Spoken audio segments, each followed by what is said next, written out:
36 minutes to the top of the hour. Smart Means Business. I'm Andrew Bariji and I'm with Godwin here. We are breaking down these matters to do with the digital marketing. That is in Uganda, but definitely we are not rated. Also look into what's happening around East Africa and Africa at the same time.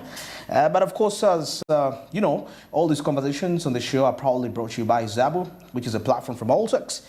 We just made your trading experience much more easy and friendly.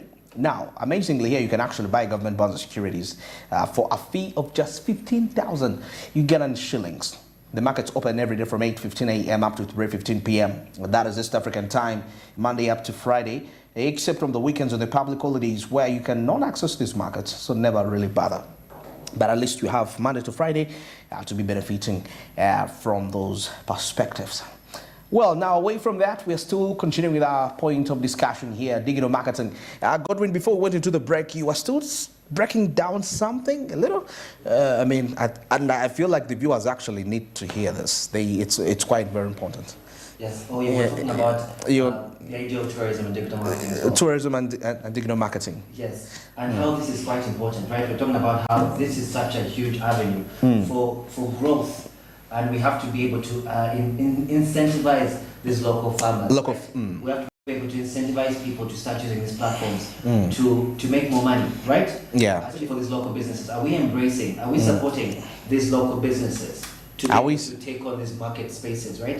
Educating them is quite important. And I feel like that's where we're lacking a little bit as Ugandans, as the continent, right? And I'm wondering what the future for our digital marketing space is going to be. And you know, the challenge, at some point, I've figured this out. I've met some old people out there, and they seem to be, because I think the mindset is still an issue here. What is their attitude towards technology? Right. Somebody tells you, for you, those are your generations. Somebody feels like they can make much more money, even without digital marketing. There's that traditional way, which we are so attached to it. Specifically the culture of the Ugandan, right? Yeah. And how we think. Forget the culture of East Africa, because we're getting into a really dangerous area of comparing East Africa, Kenya and Uganda. Or Congo, Uganda, Kenya, or Rwanda. We're in very different spaces mentally. As a person having lived in Kenya, right? I can tell you, as a person having lived in Kenya, I completely see how difficult it is. Their mindset is completely different. They have Wi-Fi everywhere. They're completely embracing the digital marketing space. We're seeing YouTubers in Kenya racking in videos. Over 1 million viewers per video.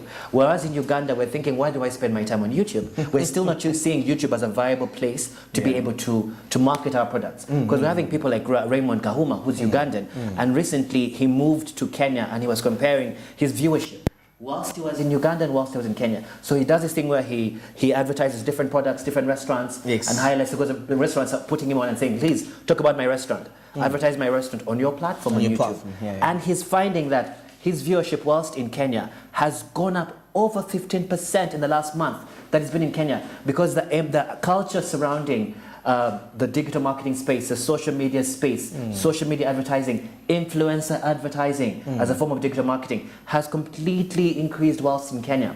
And this is because of the infrastructure surrounding internet. Infrastructure, okay. So we have faster internet, faster options for internet. Internet is almost like electricity. We have packages where you have Zuku that comes with Wi-Fi. Your DSTV package, there's a Wi-Fi package. There's things that are aligned, they come in tandem. Whereas here we're still yet to adapt. We still don't have that Zuku that comes with that Wi-Fi package at a very subsidized price. So you find even the normal home in Kenya, the everyday home, has Wi-Fi. Okay. A low market income house will be like, at least to have Wi-Fi at home. Okay. So that they're thinking they're going to spend less on their mobile internet, because if you have Wi-Fi at home, you spend less on mobile internet when you're outside the house. Outside the house. And when you're outside the house, you're going to find other restaurants that have internet. And it's almost like a rite of passage. But here, you have internet, you have to buy like a whole 30,000 K meal before they give you the password. And because you finish the meal, they're like, until you've paid, then they give you the password, right? Put in transport and all that just to get the internet. To your point, Andrew, we're still in a space now where we're a country that still keeps money under the bed. We're still just learning to trust the banks. Now we're seeing the advent of Momo Pay, Flexi Pay, Airtel Pay. Everything is digitalized. We're having a lot of e-commerce. So we're having this conversation slowly start to change, but with a country that only has about 29.1% people accessing internet, the conversation is still backwards. Very backwards. So first of all, we need to work on that infrastructure. how are we subsidizing the internet, the Wi-Fi in rural areas? We're talking about things that are happening. The 5G internet is amazing, but we still don't even have that 2G internet in some places. Yeah, you know, the most amazing aspect in Uganda is that initiatives are being done, but the biggest question here is sustainability. Can it be in position to sustain an entire population? Because we are talking about a country of about 45 million people with over, how many districts? 70 districts? All right, about. So, I mean, talking about that, that means the infrastructure needs to really be sustainable, yes, for it to be efficient. Because what would be the use when it's only the people in Kampala that are saying internet is okay, and somebody in Gulu or in Kasese is like internet doesn't work? Anyway. And that's a very good point, right, Andrew, to that very point where they're wondering what's the idea, what's the attitude towards the internet. Another bring us to our next prompt of data security. Data privacy. We're seeing here that data privacy and security are essential to digital marketing. In Uganda, when customers trust businesses with their personal data, they are more likely to do business with them. However, data breaches can damage customer trust and reputation. So a lot of these people who have seen this happen online are thinking, I do not know if I can trust this internet place. I am trusting it with my personal data. I am trusting it with my own information. I am trusting it with my passwords. I'm trusting it with my money. Now you guys want me to start advertising online. I don't think I can trust that space. So there's a real issue surrounding digital privacy, data privacy, cyber security. We talked about cyber security last week, and cyber insurance. So these cyber security companies, these digital protections. Do we have enough digital protections in case something like this happens, like a case of a breach? Are we advertising enough VPNs? If you go to YouTube, a lot of these YouTube pages are advertising VPN companies, right? And those VPN companies actually advertising. Actually, talking about cybersecurity and all that, during the World Economic Forum some time ago, that was in 2016, they had a meeting in, the different discussions, and part of the discussions were about a pandemic, which of course later on, which put people to understand, okay, maybe these people had prior knowledge of the pandemic. Yes. But guess what? In 2019, when they talked about, when they had those other meetings, there was a discussion actually brought about by Bill Gates where he said, what if one day we wake up and we have a blackout, and the entire banking system is hacked? So, but of course, that has been happening before. It has happened before. It happened with Standback just a few years back, where they were hacked of millions and millions of dollars, millions and millions of dollars. Exactly. And that's where the conversation around cyber insurance is very important, right? Because the bank is highly insured. You are able to have some remediations regarding the investigations that took place, some of the compensations that took place, especially when you're having and you're harboring people's sensitive information. You have to have a lot of cyber insurance because you could be sued as a company. You could be sued, so you have to have those things in place so those remediations are taken care of, right? And we're seeing here in 2022, study by Statista found that 71% of Ugandans are concerned about the privacy of their personal data online. So we are concerned about what is happening online. Is my data safe? I have my passwords there. My passwords are linked to my Stanbic account, to my Standard account. They're linked to all these. Majority of the applications we use are linked up, most especially when it comes to the Gmail. That if somebody can actually access your Gmail, they literally have the entire of you. They can get whatever, they can access your finances. So I think that also brings us back to the aspect of being cybersecurity, but this time around from the personal perspective, from an individual level. I love that we're in sync. Yeah. From an individual level, what can we do? Because I'm all about solutions. First of all, strength of passwords. This is something, there's always this conversation around someone has the same password for every single thing. I have that weakness, by the way. You understand? Because I understand not everyone has the best memory. Because you can, you think I have over 20 accounts, different places, and I can't bother myself to remember. But if you look at Gmail, there's even this thing where you sign on from a different application.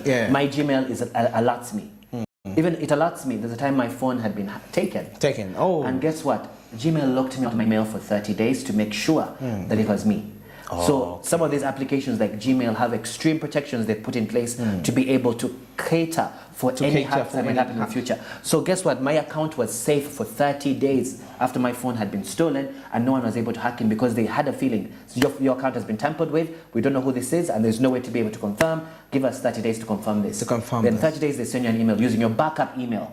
So you have to have a backup email, either Hotmail, to make sure that that Hotmail actually coincides with them and make sure that it's your account, and they confirm it with your actual number, the number you signed in with Gmail. Yeah. So these are some of the things we can put in place to make sure we're cyber secure.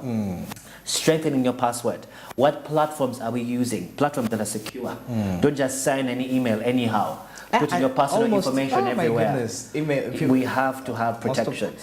Actually, I don't know whether people are aware of this, that, when you talked about testing of the passwords, did you know that actually there is a website which can help you test your strength of the password? That you can type in your password and it will be able to tell you that this password can be cracked in 2 days. This password can be cracked in 2 minutes. This password it will take 600 years to crack that. So I think that would also be something very a guiding perspective. Yes, because you go on Google, search for it. You could be asking me, well, it's been quite a while since I last really tried this out. But you can actually go to Google and the good thing right now with Google, there's so many options now to be able to find out what's the best ways I can protect myself. Because like it or not, we're moving into a space where it's an AI culture. AI systems, it's an IT space, it's an IT world. So we can't keep putting things under our beds and assuming I'm going to hide all my passwords in my bed. What if there's a fire? What if a rat or something? What if a rat? Exactly. It's that paper that you have all that information, sensitive accounts and ledgers. People are keeping their ledgers under their bed. Without it being automated, without it being digitalized, we need to be able to have, because we're unfortunately or fortunately, we're moving into a space where everything is going to be digital. From our money to our expenses to our budgets, everything is going to be accountable online. So what we need to do is become smarter at being able to protect ourselves online, find better ways from an individual level and a company level to be able to protect ourselves. Do you have cybersecurity companies? Are those cybersecurity companies insured? Also, do you have Avast on your computer, on your phone? Do you have any of these virus protection? Virus protections on your phone? No, I feel like people should also be careful with those online, those applications that claim that they're protecting your phone. Actually, they seem to be the ones that are causing the actual havoc. Which is true. So research is important, right? Research. And yes, Andrew, to that point, we're seeing here a 2021 study by the Uganda Commission found that 48% of Ugandans have been victims of cybercrime. That's a big, big, big number. And this is just since 2021.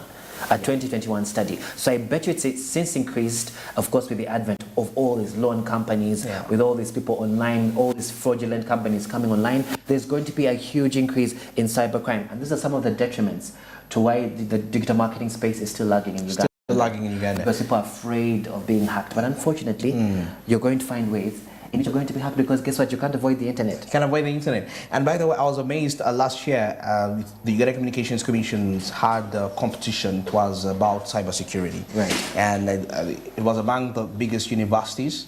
And of course, there was a huge prize that was given to some of the winners in there as one of the initiatives to make sure that we embrace cybersecurity. Now, for some of you that are working, you could be asking yourself, what are the most paying professions that are going to be really putting money into my pocket time to come? Man, try to position yourself in cybersecurity. You'll make some good money. Well, now, as we wind this up, of course, we cannot neglect discussing the future of digital marketing in Africa. Right. And now we have a statistical forecast here. Of course, with the SMB team research crew, we had to really go and find out these facts here. And I'm not surprised that Kenya is among the top 5. And I mean, we're talking about Africa here, Godwin, right? Yeah, we're talking about East Africa. Which is like, remember we talked about, we have to be careful when we're having a conversation around East Africa. East Africa, and the East African community. Exactly. Because we tend to pale in comparison compared to where Kenya is in its advancement with technology. And the conversations they're having regarding AI, the conversations they're having regarding renewable energy. Exactly. We're not on that same level. So when we lump ourselves, that's why those are some of the dangers in lumping ourselves as the East African community.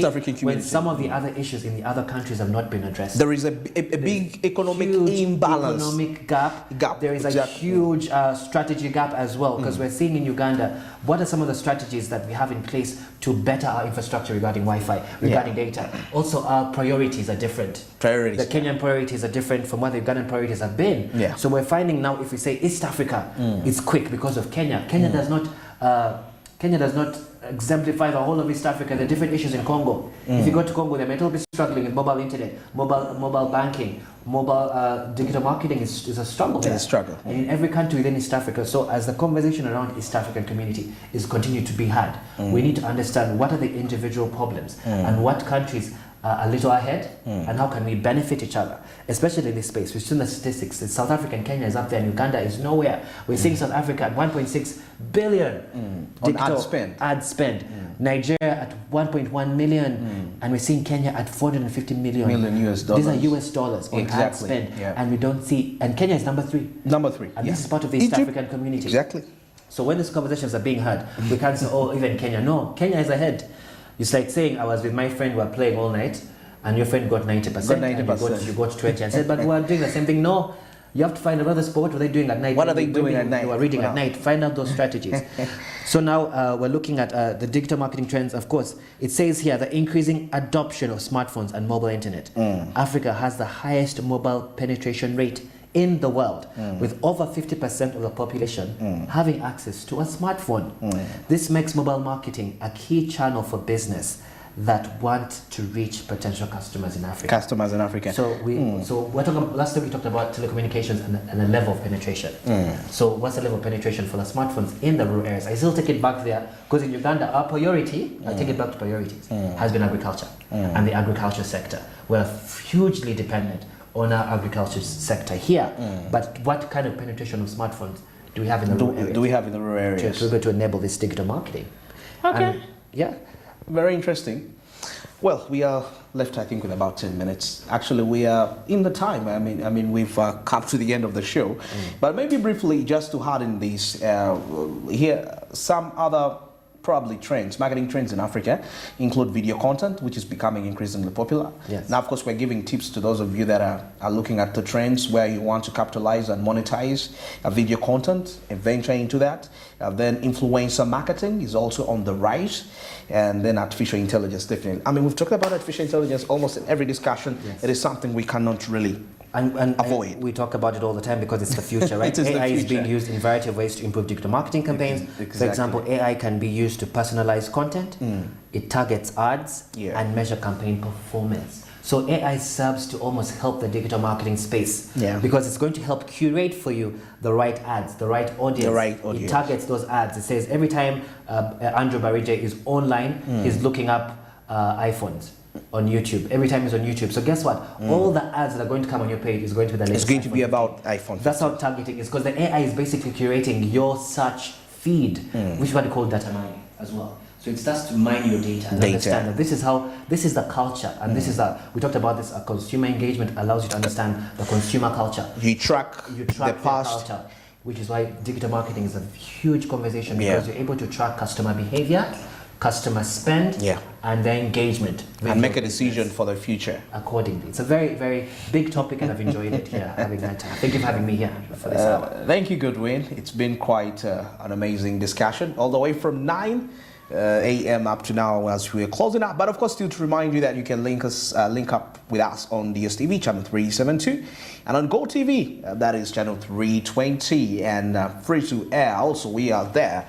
If you have your decoder, please tune in. You can be able to search and find Smart 24 TV. But then for those that are much more obsessed with the gadgets, you'll walk with your iPads, your iPhones. Well, go to the Play Store and download the Smart Digital application. And here you'll be able to stream Smart 24 TV as we bring you local and international business updates. But of course here, the unique aspect here is that you'll be able to listen to Smart FM, listen to NBS Radio, and also watch Smart 24 TV. And for the business researcher out there, you're at university, you're doing your report, and you're looking for updated business facts, Smart 24 TV, that's the website where you will get the updated business facts that are quite very key for your research, and you'll be able to prosper.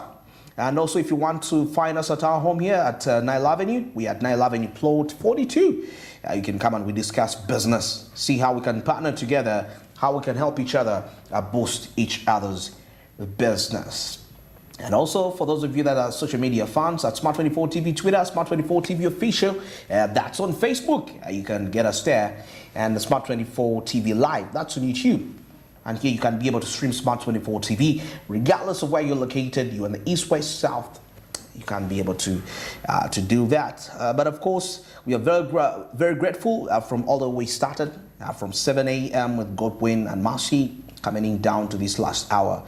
As of course, I've been finalizing it with Godwin. It's a Tuesday, the 26th of September. We are winding up the month. I urge you to go be productive and, well, wish you the best in whatever you're pursuing right there. Let's link up tomorrow. Good morning.